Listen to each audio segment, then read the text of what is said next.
Hi friends, welcome to Tech Converse. आज इस video में कंप्लीट ट्यूटोरियल बताऊंगा कैसे आप आपके फ़ोन से प्रोफेशनल लोगो क्रिएट कर सकते हो। वीडियो को स्टेप बाय स्टेप वॉच कीजिए, तभी आप लोग सही से आपका लोगो क्रिएट कर पाओगे।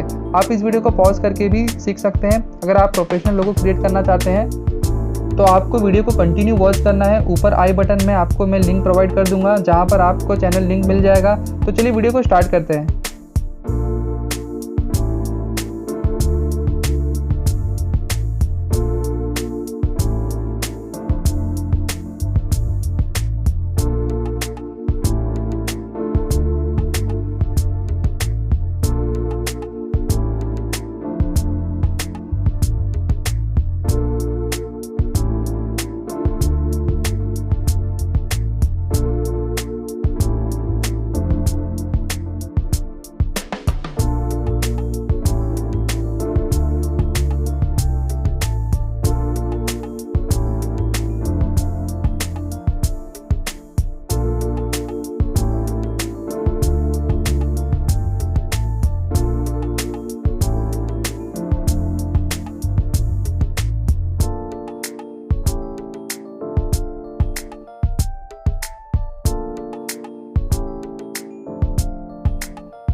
तो फ्रेंड्स आज के लिए इतना ही। वीडियो पसंद आया हो तो चैनल को सब्सक्राइब कीजिए। आई बटन पर आपको लिंक आ रहा होगा। चैनल का नाम है क्रिस्टल डिज़ाइन, जहाँ पर आपको अमेजिंग लोगो डिज़ाइन देखने को मिल जाएंगे।